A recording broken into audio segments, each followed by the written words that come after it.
Good morning प्यारे बच्चों। आज एक और वीडियो में आपका स्वागत करता हूँ।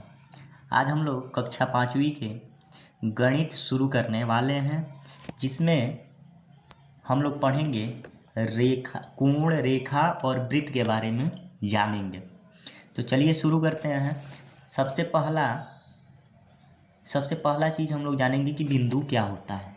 देखिए, हमने ऐसे एक छोटा सा डॉट दिखाए हैं।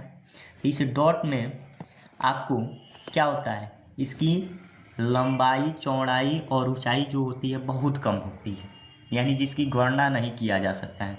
नगण्य का मतलब होता है जिसकी गणना नहीं किया जा सकता है। तो बिंदु एक ऐसी ज्यामिति है जिसकी लंबाई, चौड़ाई नगण्य होते हैं, बहुत ही कम होता है। तो चलिए, आशा करते हैं ये चीज़ आपको समझ में आया होगा। जैसे देखिए, इसमें हम लोग यहाँ पे डॉट किए, थोड़ा इसको बड़ा करके बताते हैं। देखिए, यहाँ पे इसे हमने किया तो ये आपकी क्या हो गई, बिंदु हो गया। इसमें ना ऊंचाई है, ना लंबाई है और ना ही चौड़ाई है, तो कहेंगे ये क्या है, बिंदु है। ठीक है। अब आते हैं, हम लोग पहले समझेंगे कि रेखा क्या होता है, उसके बाद रेखाखंड समझेंगे। क्या है रेखा, लाइन क्या कहेंगे। कह रहा है कि देखिए, यह इसका कोई अंत बिंदु नहीं होता, एंड पॉइंट होता ही नहीं है। इसको ये पता ही नहीं लगाया जा सकता है कि रेखा कहाँ से शुरू हुआ है और कहाँ ख़त्म हुआ है। ठीक है। जैसे हम ये खींच रहे हैं तो इसको हम लोग क्या कर सकते हैं, इसको दोनों ओर लंबाई में बढ़ा, इधर भी बढ़ा सकते हैं, इधर भी बढ़ा सकते हैं। ठीक है। तो इसीलिए कहेंगे कि इसका कोई भी अंत बिंदु नहीं होता है। वह ज्यामिति जिसका कोई भी अंत बिंदु नहीं होता है और उसको हम लोग आगे या पीछे की तरफ बढ़ा भी सकते हैं, घटा तो नहीं सकते हैं, लेकिन आगे और दोनों ओर बढ़ा सकते हैं। तो उसे हम लोग क्या कहेंगे, रेखा कहेंगे। उसे क्या कहते हैं हम लोग, रेखा कहते हैं। जैसे ये है, तो ये संरचना जो आपको दिख रहा है, अगर यहाँ से हम इधर बढ़ाएं, यहाँ इधर बढ़ा दिए, तो इसमें दिखा है कहाँ से शुरू हुआ है, कहाँ ख़त्म हो रहा है। इसका कोई भी एंड पॉइंट नहीं होता है, तो इसलिए क्या होता है, ये रेखा होता है। अब आते हैं हम लोग, रेखाखंड क्या होता है, लाइन सेगमेंट क्या होता है। इसको लाइन सेगमेंट बोलते हैं। तो देखिए, यहाँ पे हमने एक संरचना बनाया, यहाँ पे इसका नाम दे दिए ई। हमने एक संरचना बनाया, ठीक है। यहाँ पे इसका नाम दे दिया गया क्या, ई, और ये क्या है, बी। तो रेखाखंड वह ज्यामिति होता है जो क्या होता है, जिसके दो एंड पॉइंट होते हैं। यानी यहाँ से शुरू हुआ, यहाँ से शुरू भी हो सकता है और यहाँ से ख़त्म भी हो सकता है। जैसे यहाँ पे हमने लिखा, ये बनाया, तो इसका नाम दे दिया ई बी। ठीक है। अगर इसी को ऐसे खींचा जाए, फिर से इसको बी नाम दे दिया जाए और इसको ए नाम दे दीजिए, यानी यहाँ पे, यहाँ से शुरू हो रहा है और यहाँ पे ख़त्म हो रहा है, बी पर ख़त्म हो रहा है। वैसे ही यहाँ पे बी से शुरू होकर ए पर आकर क्या हो जा रहा है, ख़त्म हो जा रहा है। यानी कि इसके कितने एंड पॉइंट हैं, अंत बिंदु 2 है, और इसकी लंबाई मापी जा सकती है। और इसका जो माप होता है वो इसकी लंबाई ही होता है। मान लीजिए ये 5 मीटर का है, ए और बी के बीच की दूरी कितनी है, 5 मीटर। तो कहेंगे कि इस रेखाखंड की लंबाई कितनी होगी, इसकी माप कितना होगा, 5 मीटर होगा। ठीक है। आगे देखिए, किरण क्या होता है। आप लोग देखे होंगे, टॉर्च का इस्तेमाल आप लोग सब लोग किए होंगे। चलिए थोड़ा देखते हैं। ये समझ लीजिए आपका टॉर्च है। अब यहाँ से क्या हो रहा है, किरण निकल रही है। टॉर्च को ऑन ऑफ कर रहे हैं, तो यहाँ से क्या निकल रही है, ये किरण निकल रही है। यानी यहाँ पे देखिए, इस पॉइंट से ये तो निकल रहा है किरण, एक बिंदु हो गया ये, और ये कितने दूर तक जा सकता है, दूसरा बिंदु को पता नहीं लगाया जा सकता है। तो कह सकते हैं कि इसका जो एंड पॉइंट है वो केवल और केवल क्या है, एक ही एंड पॉइंट है। ठीक है। अंत बिंदु एक ही होता है, और इनकी जो लंबाई है वो क्या कर सकते हैं हम लोग, दोनों तरफ बढ़ा सकते हैं। यहाँ पे शुरू हुआ और इधर इधर भी पढ़ा सकते हैं और इधर भी पढ़ा सकते हैं, लेकिन इनका अंत बिंदु एक पता होना चाहिए कि यहाँ पर जाकर ये ख़त्म हो जाता है। तो उसे क्या कहते हैं हम लोग? किरण कहते हैं। अब चलिए आगे पढ़ते हैं हम लोग एंगल के बारे में। देखिए, एक मान लीजिए यहाँ पे हम बिंदु लेते हैं एक, ठीक है, ये हमने बिंदु लिया। अब यहाँ से ऐसे एक किरण यहाँ से निकला और एक किरण यहाँ से, ठीक है, इसका नाम है ए और इसका नाम है बी। तो यहाँ पे वह उभयनिष्ठ बिंदु, उभयनिष्ठ का मतलब होता है दोनों में सम्मिलित होना। तो यहाँ पे ये जो उभयनिष्ठ बिंदु है, ठीक है, इसके सामने जो झुकाव ये बन रहा है ना, इसी झुकाव को हम लोग एंगल कहते हैं, कोण कहते हैं, ठीक है। आमतौर पे इसका जो माप होता है वो किस में होता है? डिग्री में होता है।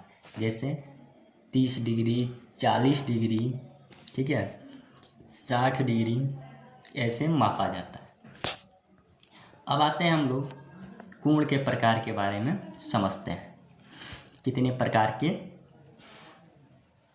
कोण होते हैं?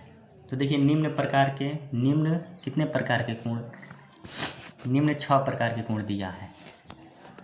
न्यून कोण, समकोण, अधिक कोण, सरल कोण, प्रतिवर्ती कोण और पूर्ण कोण। तो चलिए देखते हैं न्यून कोण क्या होता है।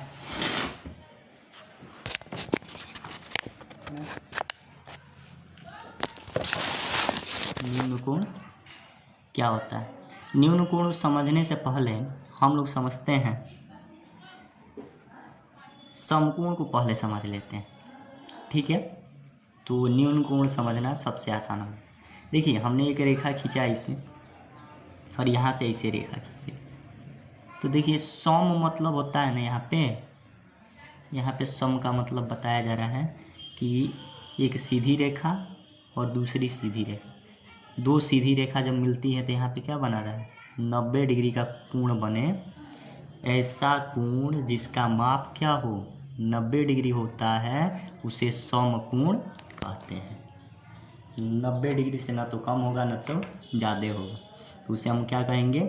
समकोण कहेंगे, ठीक है। क्या कहेंगे इसको? समकोण।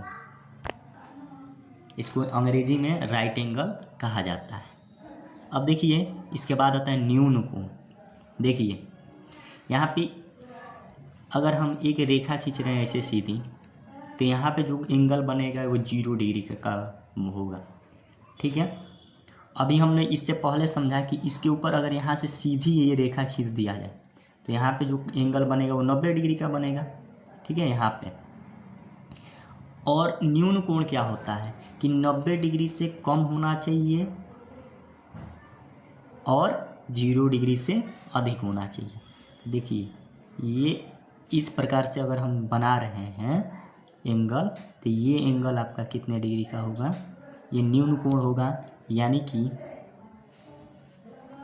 यहाँ से इससे बनाएं तो ये न्यून कोण होगा, क्योंकि इसका मान जो है वो 0 डिग्री से तो बड़ा है, ठीक है, इससे क्या है? बड़ा है। लेकिन आपका 90 डिग्री से जो है ये क्या है? छोटा है। 90 डिग्री से क्या है? छोटा है, ठीक। तो उसे हम लोग कहेंगे न्यून कोण। अब आता है क्या? अधिक कोण। क्या आता है? अधिक कोण। अधिक कोण में क्या हम लोग देखते हैं? देखिए, वो 90 डिग्री से ये एक रेखा हमने खींचा और यहाँ पे हमने एक रेखा खींच दी, ठीक है। आप देखिए, जब यहाँ पे अगर हम सीधा इसे रेखा खींच रहे हैं तो यहाँ पे 90 डिग्री का बन रहा है और ये 90 डिग्री से क्या हो जा रहा है? अधिक हो जा रहा है। लेकिन यहाँ पे ये क्या होना चाहिए? 180 डिग्री से कम होना चाहिए। यानी 90 डिग्री से अधिक और 180 डिग्री से कम होगा तो उस एंगल को हम लोग अधिक कोण कहते हैं, ठीक है। अब आता है सरल कोण या ऋजु कोण। देखिए, एक सीधी रेखा हमने खींच दिया, मान लीजिए यहाँ से, एक मिनट, हाँ, देखिए यहाँ से यहाँ पे हमने एक रेखा खींच दिया, ठीक। यहाँ से दूसरे, इस पॉइंट से हमने एक दूसरी ऐसे रेखा, सीधी रेखा खींच दी, यानी कि इसके अंदर जो कोण बनेगा यहाँ से एक सीधी रेखा पे जो कोण बन रहा है, ठीक है, जिसका मान क्या होना चाहिए, 180 डिग्री होता है, तो उससे हम लोग क्या कहते हैं, ऋजु कोण या सरल कोण कहते हैं। ठीक है, ये सीधी रेखा पर बनने वाला कोण जो होता है उसे ऋजु या सरल कोण कहते हैं। अब चलते हैं प्रतिवर्ती कोण को समझते हैं क्या होता है। देखिए,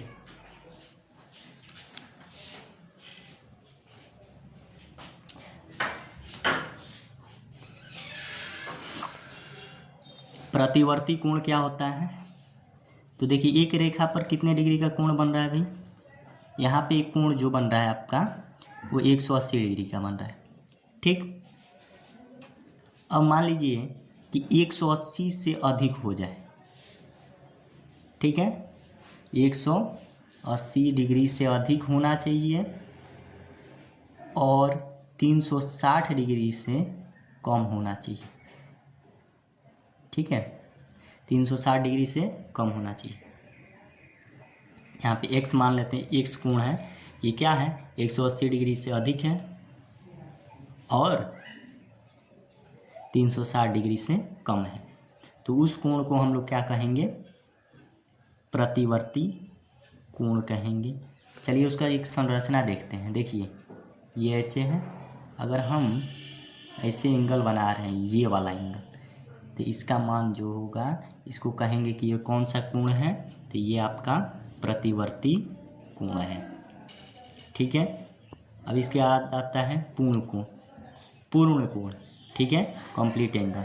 देखिए ये आपका हमने क्या किया, एक सीधी रेखा खींच दी, ठीक है, फिर ठीक इसी रेखा के ऊपर एक और रेखा खींच दिया गया, तो इसके बीच में जो बनेगा कोण ना वो 360 डिग्री एंगल का बनेगा।